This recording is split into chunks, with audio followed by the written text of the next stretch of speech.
Alors, aujourd'hui, on plonge au cœur d'un véritable choc des titans de la finance personnelle, Dave Ramsey face à Robert Kiyosaki. D'un côté, on a le champion du zéro dette, de l'autre, le maître absolu de l'effet de levier. Ce sont vraiment deux philosophies, deux chemins radicalement opposés vers la richesse. La grande question, c'est quelle est la bonne approche?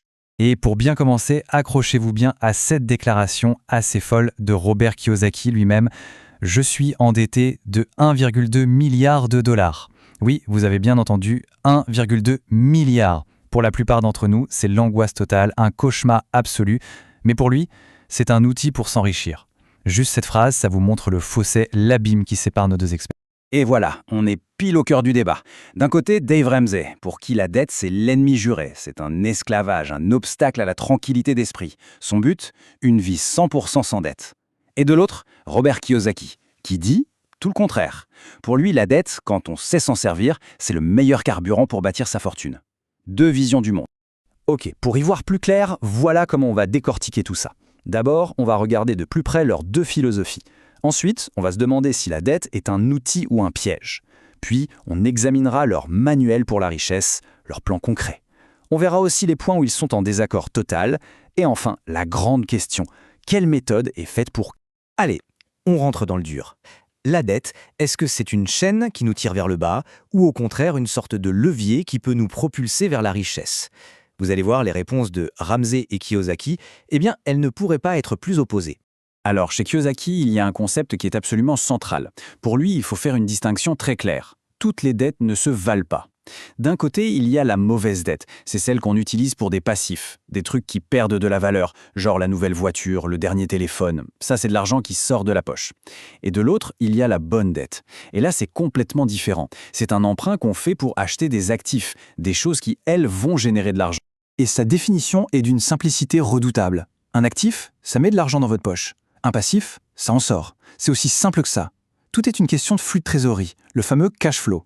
L'exemple parfait, c'est l'immobilier locatif. Ça rapporte un loyer tous les mois, donc c'est un actif. Et c'est pour ça que, attention, ils considèrent souvent la résidence principale comme un passif. Pourquoi? Parce qu'on paie une hypothèque, des taxes, bref, elle sort de l'argent de la poche sans en rapporter. Bon, maintenant, changement radical de décor. On passe à Dave Ramsey et là, c'est tout l'inverse. Lui, il adore citer ce proverbe. L'emprunteur est l'esclave du prêteur. Pour lui, c'est simple, il n'y a pas de débat sur la bonne ou la mauvaise dette. Toute dette est une forme de servitude, un risque, une perte de contrôle. Point final. Son raisonnement, il est en fait très simple. Pour lui, notre plus grand outil pour construire de la richesse, c'est notre revenu. C'est notre pelle pour creuser la mine d'or. Et chaque paiement de dette, chaque remboursement, c'est comme si on donnait notre pelle à quelqu'un d'autre. On perd le contrôle de notre propre outil. Donc pour lui, l'objectif numéro 1, c'est de se débarrasser des paiements de dette pour reprendre le contrôle total de son revenu le plus vite possible. Ok, les grandes philosophies, c'est bien beau, mais concrètement, comment on fait?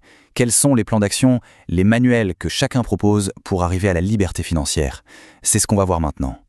Chez Ramsey, on a les fameux Baby Steps, les 7 étapes pour bébé. C'est une feuille de route hyper structurée. On suit les étapes dans l'ordre, pas de discussion. Tout est basé sur le comportement et la discipline.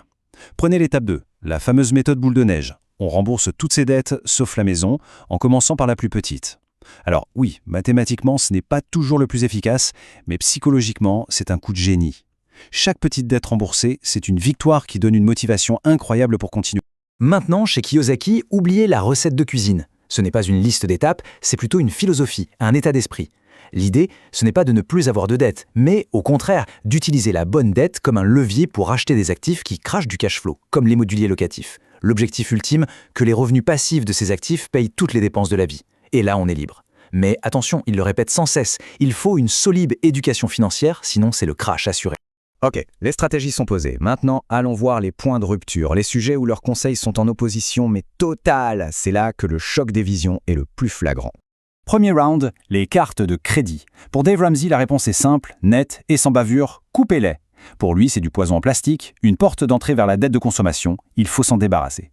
Pour Kiyosaki, c'est un outil, rien de plus, rien de moins. Si on est discipliné, qu'on paye tout à la fin du mois, ça peut même être pratique pour suivre ses dépenses et profiter de certains avantages. 2 salles, 2 ambiances.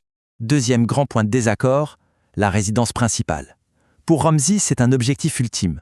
Rembourser son hypothèque au plus vite, c'est atteindre la paix financière.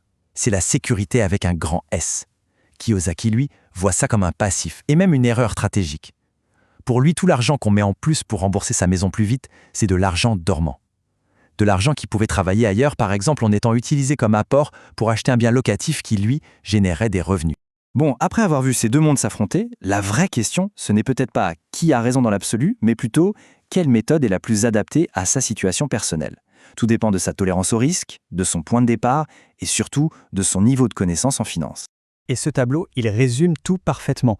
D'un côté, Ramsey, c'est la méthode pour ceux qui sont submergés par les dettes, qui ont besoin d'un plan simple, clair et surtout très sécurisant pour s'en sortir. On pourrait dire que c'est une stratégie de défense. De l'autre, Kiyosaki, ça s'adresse à des investisseurs plus aguerris, qui ont des bases solides et qui veulent passer à l'attaque. Là, on est dans une stratégie de conquête. Et ce qui est vraiment intéressant, c'est que Kiyosaki lui-même le reconnaît. Il a déjà dit que pour la plupart des gens, ceux qui n'ont pas une grande éducation financière, les conseils de Ramsey sont les plus sûrs et les plus judicieux. En gros, il dit que sa propre méthode, c'est le niveau d'après. C'est réservé à ceux qui ont vraiment fait le travail de se former. Au final, on pourrait presque voir ces deux approches non pas comme opposées, mais comme séquentielles. Ramsey, c'est en quelque sorte l'étape 1. Il donne un plan super efficace pour sortir du trou, pour se construire des fondations financières solides et stables. Et Kiyosaki, ce serait l'étape 2. Une fois que les fondations sont là, il donne le manuel pour construire un gratte-ciel dessus. On passe de la survie ou de la stabilité à la construction d'un véritable empire. Finalement, la toute dernière question à se poser, c'est une question de mentalité. Est-ce que son état d'esprit financier est plutôt orienté vers la sécurité, la paix financière, comme dirait Ramsey, ou alors est-il tourné vers la conquête, avec l'idée d'apprendre à gérer le risque pour atteindre des sommets? C'est la réponse à cette question qui dira de quel côté du ring on se trouve.